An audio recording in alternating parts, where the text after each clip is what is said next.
परमात्मा ने दया करी, पुण्यात्माओं इस दास को भेज दिया अपना रिप्रेजेंटेटिव बना के, और वो बुद्धि दे दी उस दास को परमात्मा ने, कबीर जी ने अपने द्वारा लिखे हुए उन कोड वर्डों को अब इस दास के द्वारा सार्वजनिक करा रहा आपके सामने।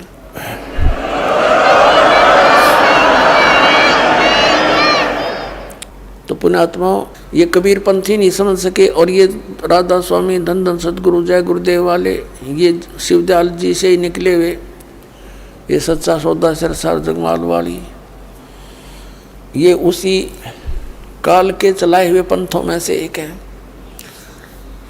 तो अब प्रसंग चल रहा था, परमात्मा ने 600 वर्ष पहले आकर कहा था और धर्मदास जी को बताया था कि एक बार मेरी इस काल के साथ वार्ता हुई थी, तब उसने कहा था कि कलयुग में ऐसे कर दूंगा इन प्राणियों को ये भक्ति योग्य नहीं रहेंगे। तो परमात्मा ने आपको पहले शिक्षा दी, उनको मालूम था ये बिगड़ेंगे खूब, हम बिगड़ भी खूब लिए, क्योंकि अच्छी पोस्ट होगी, अच्छी कार कोठी होगी, राम की जरूरत नहीं समझ रहे हम, और कल न गधा बन का कुमार तरह का डायमंड का बोरा जब पता चलेगा।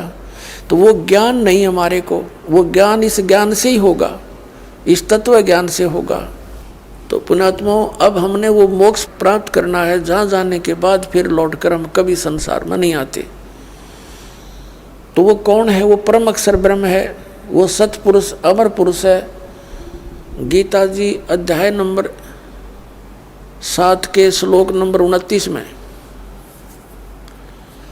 गीता अध्याय नंबर 7 के श्लोक नंबर 29 में गीता ज्ञान दाता ने कहा कि अर्जुन, जो मैंने तुझे ज्ञान बताया है कि तत्वदर्शी संत की खोज कर ले, फिर वो तत्वदर्शी संत तुझे उस परमात्म तत्व का ज्ञान बताएगा, वो तत्व ज्ञान बताओगा तेरे को। उस तत्व ज्ञान को समझने के पश्चात उसमें लिखा 7वें अध्याय के 29वें श्लोक में कहा है कि जरा मरण मोक्षाय यतन्ति ते, जो माम आश्रित है, यानी मेरे द्वारा दिए गए इस ज्ञान को आश्रय बनाकर तत्वदर्शी संत की खोज कर लेते हैं, और जो केवल यहाँ जरा माने बुढ़ापा, वृद्धावस्था का दुख, मरण माने मृत्यु, जरा और मरण से छूटने के लिए जो प्रयत्न करते हैं और संसार की किसी वस्तु की जो डिमांड नहीं रखते, वे ब्रह्म तत्वविदु और उस परमात्मा तत्व ब्रह्म को जानते हैं, और अखिलम अखिलम च अध्यात्म, सारे अध्यात्म को जानते हैं और सभी कर्मों से परिचित है। यहाँ के सभी कर्मों से और पूरे अध्यात्म मार्ग से वो लोग परिचित हैं जो केवल जरा और मरण से मोक्ष के लिए ही प्रयत्न कर रहे हैं। 8वें अध्याय के प्रथम श्लोक में गीता ज्ञानदाता से अर्जुन ने पूछा, किम तत्ब्रह्म, जिस तत्ब्रह्म को जानकर प्राणी केवल जरा और मरण से इस कष्ट से छूटने का प्रयत्न करता है, तो वो तत्ब्रह्म क्या है, कौन है वो भगवान? गीता ज्ञानदाता ने गीता अध्याय नंबर 8 के श्लोक नंबर 3 में उत्तर दिया है, वो परम अक्षर ब्रह्म है। देखिएगा ये फिर आगे चलेगा है सारा। ये है श्रीमद् भगवद गीता अध्याय नंबर 7 का श्लोक नंबर 29, ये 29 नंबर है। इसमें कहा कि जरा मरण मोक्षाय माम आश्रित्य यतन्ति, ये माम आश्रित है, मेरे इस ज्ञान का आश्रय करके कि तत्वदर्शी संत को खोज लो, तो वो यतन्ति, ये जो प्रयत्न करते हैं, जरा और मरण मोक्ष है, जरा और मरण के मोक्ष के लिए ही जो प्रयत्न करते हैं, ते ब्रह्म तत्विदु कृत्स्नम अध्यात्म च कर्म अखिलम, वह पूरे अध्यात्म को, तत्व ब्रह्म को और सभी कर्मों से परिचित हैं, जानते हैं, विदु माने जानते हैं। इन्हीं का अनुवाद पढ़ते हैं। जो मेरे शरण होकर जरा और मरण से छूटने के लिए, जरा माने बुढ़ापा, वृद्धावस्था होती है, इन्हों का लिख दिया ने, वे पुरुष उस तत्ब्रह्म, तत्ब्रह्म, उस ब्रह्म को, संपूर्ण अध्यात्म को, संपूर्ण कर्मों को जानते हैं। ये तीसरा श्लोक में ये कहा है 8वें अध्याय के, कि केवल जो मुझे ही सब कुछ समझ रहे हैं वो मुझे ही जानते हैं, वो तो मुझे ही जानते हैं बस।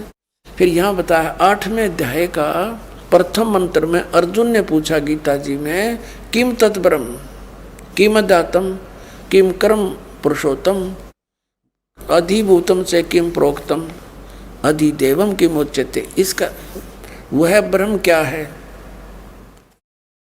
और इसका 8वें अध्याय के तीसरे श्लोक में उत्तर दिया है गीता ज्ञानदाता ने।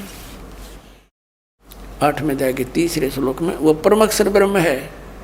अब इससे सिद्ध हो गया गीता ज्ञानदाता से कोई अन्य परम शक्ति है जो जीव को पूर्ण सुखी कर सकती है और पूर्ण मोक्ष प्रदान कर सकती है।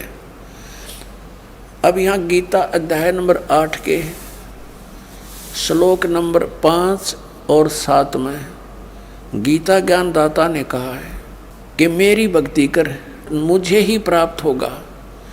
और 8वें अध्याय के 8, 9, 10 में 3 मंत्रों में कहा कि उस परमेश्वर परम अक्षर ब्रह्म की यदि तू साधना करेगा, उसकी भक्ति की कमाई के बल से, योग के बल से, भक्ति की शक्ति की ताकत से, तो उसको प्राप्त हो जाएगा। 8वें अध्याय के 13वें श्लोक में गीता ज्ञानदाता अपनी साधना का मंत्र बताता है, ओम इति एकाक्षरम ब्रह्म व्यवहारन माम अनुसमरण ये प्रयाति तजन देहम सयाति परमाम गतिम। मुझ ब्रह्म का केवल एक ओम मंत्र है, और जो इसका अंतिम सांस तक सेवन करता हुआ छोड़कर जाता है वो ओम से मिलने वाली परम गति को प्राप्त होता है। ओम से मिलने वाली परम गति कौन सी है? ब्रह्मलोक। 8वें अध्याय के 16वें श्लोक में कहा कि ब्रह्मलोक पर्यंत, ब्रह्मलोक में गए हुए प्राणी फिर वापस जन्म मृत्यु में आते हैं, तो इससे भी पूर्ण मोक्ष नहीं हुआ, जन्म मृत्यु का दीर्घ रोग कटा नहीं। फिर 17वें अध्याय के 23वें श्लोक में गीता ज्ञानदाता ने कहा है उस परम अक्षर ब्रह्म के पाने का, ओम तत्सदिति निर्देश ब्रह्मण तिर्वेद समर्थ है।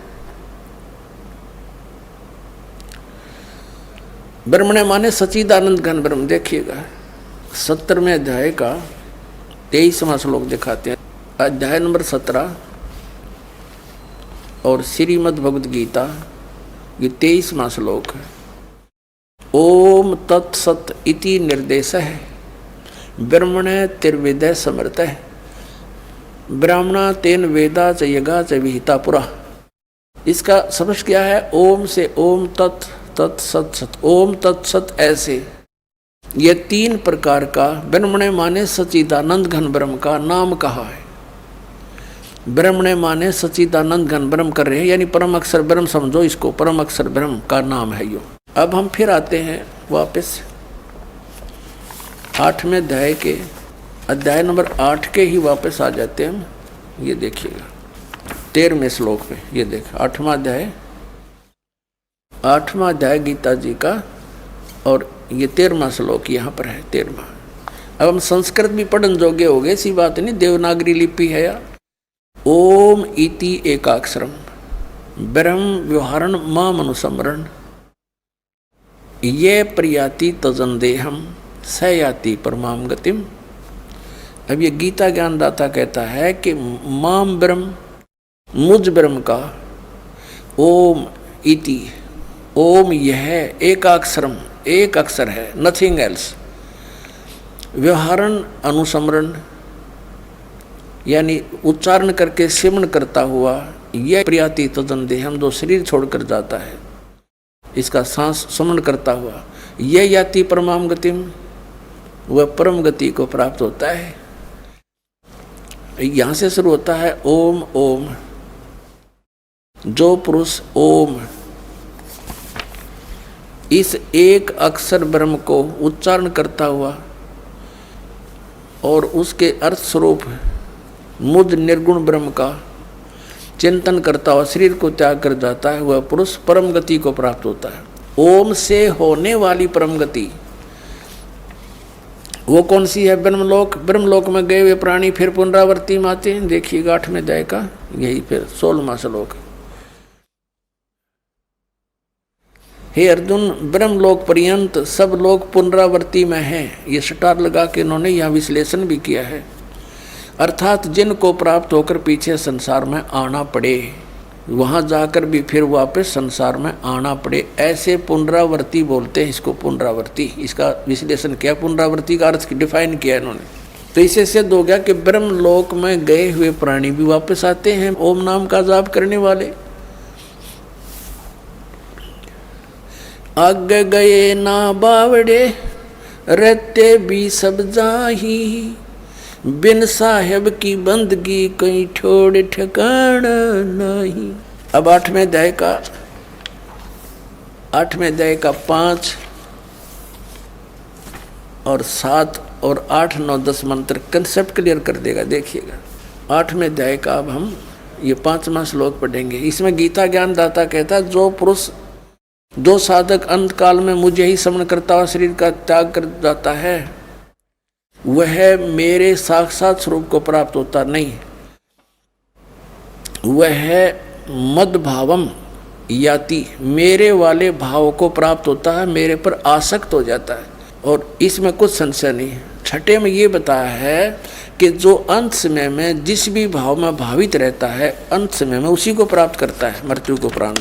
6 में तो एक नियम बताया है, विधान बताया है, जहाँ साता बादशाह हुई। इसका अर्थ ये है, एक कुंती पुत्र अर्जुन अंत काल में जिस भी भाव को समन करता हुआ शरीर का त्याग करता है, तो उसको ही प्राप्त होता है। सदा उसी तद भावम भावती, उसी भाव से भावित रहता है, यानी उसी पर आसक्त रहता है, उसी में भावना बनी रहती है उसकी। इसका अर्थ ये है। आगे बताया है, इसलिए 7 में कहा है कि इसलिए सब समय में निरंतर मेरा स्मरण कर और युद्ध भी कर, अर्पण के मन बुद्धि युक्त होकर निसंदेह मुझे ही प्राप्त होगा। अब इसमें क्या बताया है कि ये एक नियम है, अंत समय में जिसमें आशा रख के शरीर छोड़कर जाता, उसके बाद उसी के पास पहुंच जाता है। अब कहता मेरे को प्राप्त करना है तो मेरे मन वाला हो, मेरी ही साधना कर, युद्ध भी करना पड़ेगा। यहाँ तो युद्ध करना पड़ेगा मेरी शरण में रहेगा तो।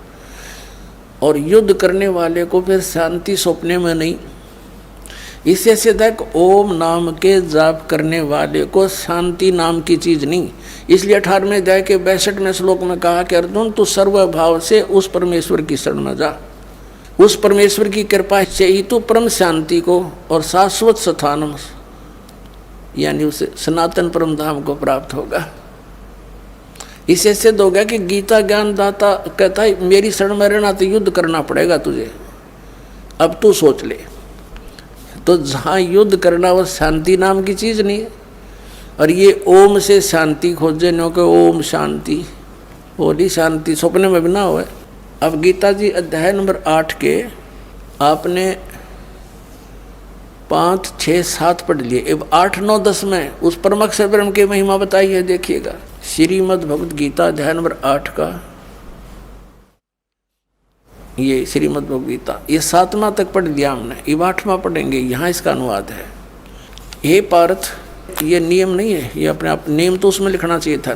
परमेश्वर के अभ्यास योग युक्तेन, ये ध्यान पर जोड़ रहेगा टा, ध्यान के अभ्यास रूप योग से युक्त नहीं, नाम से, नाम बता रखा ओम तत्सत। अब जैसे ये परमात्मा के उस लोक को पाना है हमने जहाँ जाकर सुखी होंगे। परमात्मा तो यहाँ आते रहे हैं, हमें दर्शन भी होते रहे हैं, वो बता कर गए ऐसे साधना करो, इस साधना से इस तरीके से तुम उस स्थान को प्राप्त होगे जहाँ जाने के बाद फिर लौट कर नहीं आना।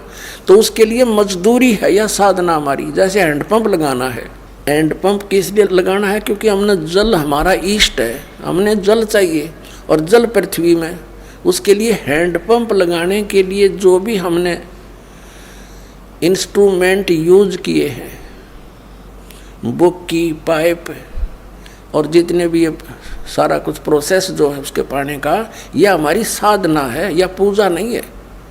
पूजा तो हम उसकी जल की कर रहे हैं जिसको पाना है हमने। तो ये मंत्र जो हैं ओम तस् ब्रह्म का और तत् ये अक्षर पुरुष का। अक्षर पुरुष एक पेड़ है, निरंजन वा की डार, तीनों देवा शाखा है, ये पात रूप संसार।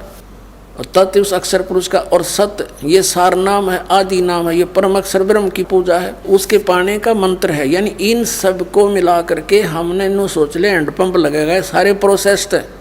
दूसरे श्वास उस श्वास से सतनाम के 2 अक्षर का जाप करना है।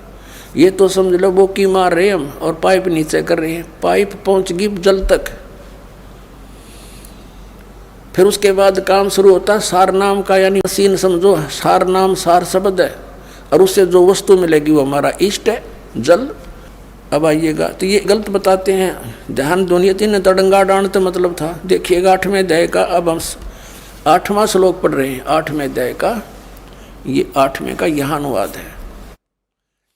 हे पार्थ, परमेश्वर के अभ्यास, उस नाम के अभ्यास से, जो उसका सच्चिदानंद ब्रह्म का नाम है ना, उसके अभ्यास से के योग से युक्त, उसकी भक्ति से युक्त, दूसरे और न जाने वाले चित्त से, यानी बिल्कुल किसी और इष्ट की देव की पूजा नहीं करनी, उस भगवान को इष्ट मान कर पूजा करनी।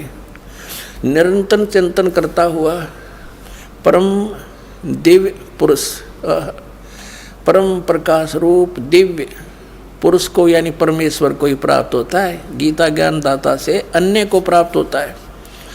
और 9वें में कहा है जो कवियम, यदि इस कवि को छेड़ दूंगा तो लंबा चैप्टर बन जाएगा, आप इनका अनुवाद पढ़ के अपना जो कंसेप्ट वो क्लियर करते हैं। जो सर्वज्ञ लिख दिया इन्होंने, ये परमात्मा का नाम है। अनादि, सबके नियंत्रता, सूक्ष्म से अति सूक्ष्म, सबके धारण पोषण करने वाले, अत्यंत अचिंत स्वरूप, आदित्य वर्णम, यानी सूर्य की तरह चमकदार, चमकने वाला प्रकाश रूप। अब सूर्य प्रकाश रूप अत निराकार कैसे हो गया? सूर्य तो साकार है वो परमात्मा, लेकिन उसका शरीर तेजों में है। तम से माने अविद्या से अति परे, सच्चिदानंद घन परमेश्वर का स्मरण करता हुआ। 8, 9 पढ़ लिया हमने, 10वां 8वें अध्याय का 10वां में आ गया। करता हुआ वह भक्ति युक्त पुरुष अंत काल में योग बलेन, यानी भक्ति की शक्ति से, योग माने भक्ति, जो साधना हमने की है उस भक्ति की शक्ति से बिरकुटी के मध्य में प्राणों को अच्छी प्रकार स्थापित करके, फिर निश्चल मन से श्रवण करता हुआ उस दिव्य परम पुरुष, दिव्य रूप परम पुरुष परमात्मा को ही प्राप्त होता है। उस परमात्मा को, परम अक्षर ब्रह्म को प्राप्त होता है। अपने आत्माओं, इसी के संदर्भ में परमात्मा ने कहा है कि गुण तीनों की भक्ति में ये भूल पड़ो संसार, कहें कबीर निज नाम बिना कैसे उतरो पार। अब आप जी के कुछ भक्त हैं, क्योंकि आप दूध के जले हुए आए हो और अब लस्सी को भी फूकने की चेष्टा करते हो। कई भक्त कहते हैं, एक व्यक्ति, एक भक्त आया श्रद्धालु, और उसके साथ 4-5 चेले भी, वो चेले ला रहे थे उसको, और वो संत था। उन चेलों के समझ में आया, उनको पता लग गया कि ये गुरुजी भी बनेगा पशु। उसको समझा बुझा के लाए, जी देखो हमने चाहिए भगवान, आप भी परमात्मा के लिए प्रयत्न कर रहे हो और आप हमें भी यही बताना चाह रहे हो, परमात्मा की भक्ति करो। आज हमने जो ज्ञान सुना है एक, आप उसका निर्णय करो और चलो, आप भी चलो वहाँ देखो, यहाँ आए, उसने ज्ञान सुना समझा। अब चेलों के कहने से उसने मानना पड़ा, नाम ले लिया। अब देख, अब उल्टी गंगा चढ़ाओगे परमात्मा, अब गुरुआं ने चेले पार करवाओगे, इन्हें समझा बुझा के लाओगे। क्यों डले ढोरे, अपने कर्म फोड़ रहे हो आप, कल्याण करवा लो चल के। तो चातुर आदमी था, कर्म गणे बिगड़ गए थे, उसके अभिमान शेष था, नाम लेकर गया, पहला मंत्र ले गया। फिर क्या कहता, उन चेलों के सामने है या मिलते समय 4 नौन खड़े, उसके 4 इधर खड़े, कहने लगे एक तरफ तो आप कहते हो मेरी एक प्रार्थना है, सुनना सुनना मैं बस सुना, एक तरफ तो कहते हो इनकी पूजा नहीं करनी है, अरे मंत्र वही दे रहे हो, देखो भाई देखो। बता भाई, अब उसने 1 मिनट में क्या समझाऊँ मैं क्योंकि उसने तो ये चाहा था कि चले फिर मेरे चिपके रहे, इनके कल्याण से कोई लिंक नहीं था उसका, अज्ञानी आदमी था। अपने आत्माओं ये भक्ति नहीं दे रहे हम इनकी। अब जैसे हम विदेश में गए हुए हैं और वहाँ के जो प्रबंधक हैं, जैसे हमने किसी से कनेक्शन ले रखा बिजली का, किसी से टेलीफोन का और किसी से गैस का, पानी का, या बैंक लोन ले रखा है, तो उनका जो कर्जा वापस दे रहे हैं, देना है, तो क्या उनकी हम पूजा कर रहे हैं? वो तुम्हारा एक इंसानी नाते परम करते हो बनता है, उनका टैक्स दें, बिजली वालों का बिल भरे, वो हमारा कनेक्शन जारी रखें। ये क्या उनकी पूजा थोड़ी कर रहे हैं? एहसान थोड़ा हम कर रहे हैं उन पर। हम पैसे दे रहे हैं और उनसे ले रहे हैं, और वो क्या एहसान कर रहे हैं हमारे ऊपर? तो इतनी समझ रहेगी, अभिमान छूटता नहीं प्राणी का। तो ये कंसेप्ट क्लियर करना चाहता है दास के हम इनकी पूजा नहीं करते। हम पूजा तो कभी परमात्मा की करते हैं, उस सतलोक में जाने की करते हैं। उसके लिए जो जो भी क्रियाएं हमने करनी है वो क्रियाएं कर रहे हैं हम। ये अब इनकी मजदूरी कर रहे हैं, साधना कर रहे हैं, पूजा नहीं कर रहे हम। अब कैसे कर रहे हैं? पहले तो ये कंसेप्ट करते हैं क्लियर है कि तीन देव की जो करते भक्ति उनकी कदे ना होवे मुक्ति। अब ये तो है सही साधना, ऐसे करने से लाभ होगा, गीता ज्ञानदाता कहता है। और जो इन तीनों देवताओं तक की पूजा करते हैं, 7वें अध्याय के 12 से लेकर और 15 तक रजगुण ब्रह्मा, सतगुण विष्णु, तमगुण शिव जी की जो साधना करते हैं, इन्हीं को इष्ट मानकर पूजते हैं, उनके लिए कहा है। जो इनको फाइनल गॉड मान रहे हैं, कंप्लीट गॉड, तो उनके लिए कहा है कि वो मुक्ति प्राप्त नहीं कर सकते, मोक्ष प्राप्ति नहीं हो सकती उनसे। अब देखिएगा गीता अध्याय नंबर 7 के है,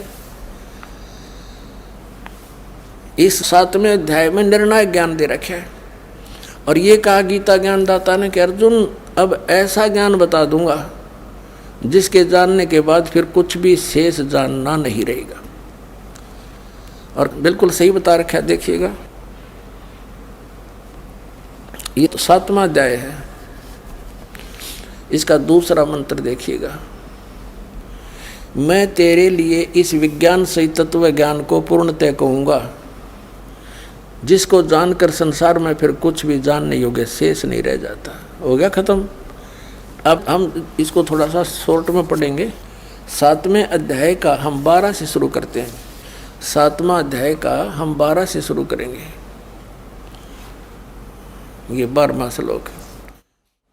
अभी और भी जो सतगुण से उत्पन्न होने वाले भाव हैं और रजोगुण से तथा तमोगुण से उत्पन्न होने वाले भाव हैं, उन सब को मुझसे ही होने वाले हैं ऐसा जान, परंतु वास्तव में उनमें मैं और वे मुझ में नहीं है। अब अभी ताज़ा ये सिद्ध किया आपको कि रजगुण ब्रह्मा है, सतगुण विष्णु, तमगुण शिव जी।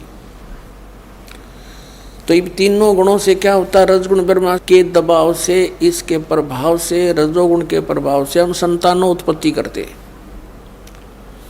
यहाँ के ठाठ बाट की हमारे अंदर एक जबरदस्त प्रेरणा बनती है, ये रजोगुण के प्रभाव से बनती है।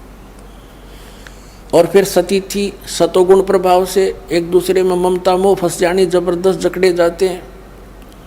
और तमोगुण का अपना पता ही है, क्रोधाना, ये भगवान शंकर जी के तमोगुण से है। तो क्या बताया है कि इन तीनों गुणों से जो कुछ भी हो रहा है, सृष्टि, सतीथि और संहार, इसका निमित्त मूल कारण तो मैं हूँ, लेकिन मैं इनमें नहीं, ये मुझ में नहीं, क्योंकि ये इनसे अलग रहता है, अपने पुत्रों से भी गुप्त रहता है। ये काल के पुत्र हैं, रजगुण ब्रह्मा, सतगुण विष्णु, तमगुण शिव जी। तो ये क्या बता रहा है आगे देखिएगा। 7वें अध्याय का 13वां श्लोक पढ़ेंगे, 12वां हमने पढ़ लिया। गुणों के कार्य रूप सात्विक, राजस, तामस, इन तीनों प्रकार के भावों से सारा संसार, प्राणी समुदाय मोहित हो रहा है। इन तीनों गुणों से परे मुझ अविनाशी को नहीं जानता। अब कितना कह रहा है कि ये तीनों गुणों के, रजगुण ब्रह्मा, सतगुण विष्णु, तमगुण शिव जी से ही जकड़ी हुई है इनकी बुद्धि। इनसे ऊपर ब्रह्म मुझे भी ना जानते, इनसे अधिक लाभ मैं दे सकता हूँ। आगे देखना 14वें में क्या किया। अध्याय नंबर 7 के श्लोक नंबर हम 14 को पढ़ रहे हैं। क्योंकि यह अलौकिक अति अद्भुत त्रिगुणमयी मेरी माया, रजगुण ब्रह्मा सतगुण विष्णु तम गुण शिव जी के द्वारा फैलाया गया जाल बड़ी दुस्तर है, यानी बड़ी खतरनाक है। परंतु जो पुरुष केवल मुझको निरंतर भजते हैं वे इस माया का उल्लंघन कर जाते हैं, अर्थात इससे ऊपर उठ जाते हैं जो ब्रह्म साधना करते हैं। अब 15वें में कहा है, इस माया के द्वारा जिनका ज्ञान राजा चुका है, रजगुण ब्रह्मा सतगुण विष्णु तम गुण शिव जी तक जो सीमित है, इन्हीं को इष्ट मानकर पूजते हैं, इनसे आगे किसी की सुनने को तैयार नहीं और किसी की बात को नहीं सुनते। ये देखिए, वे असुर स्वभाव को, राक्षस स्वभाव को धारण किए हुए मनुष्यों में नीच दूषित कर्म करने वाले मूर्ख मूढ़ लोग मुझको नहीं भजते। और फिर अपने बारे में बताता है, मेरी भक्ति भी 4 प्रकार के करते हैं। चतुर्विधा भजन्ते माम जना सुकृत न अर्जुन, आर्त जिज्ञासु अर्थार्थी ज्ञानी च भर्तर सब। अब पहले ये करते हैं कि गीता ज्ञानदाता ने स्पष्ट कर दिया कि मुझे छोड़कर अन्य देवताओं की, रजगुण ब्रह्मा सतगुण विष्णु तम गुण शिव जी की जो पूजा करते हैं और उनकी बुद्धि हरी जा चुकी है, इनसे आगे कोई सुनते नहीं। जैसे ये आचार्य शंकराचार्य, ये जितने भी पवित्र हिंदू धर्म के धर्मगुरु हैं, ये विष्णु जी, शंकर जी और श्री कृष्ण जी पर हमारी बुद्धि को सीमित कर दिया। हम इन तागे किसी की सुनना तैयार नहीं, कट मरे एक दूसरे के साथ हैं। तो कहते हैं राक्षस स्वभाव को धारण किए मनुष्यों में नीच दूषित कर्म करने वाले मूर्ख, ये मेरी भक्ति भी ना करते हैं। ओए होए, अब इनको 4 संज्ञा दे दी एक श्लोक में। राक्षस स्वभाव को धारण किए हुए मनुष्यों में नीच दूषित कर्म करने वाले मूर्ख।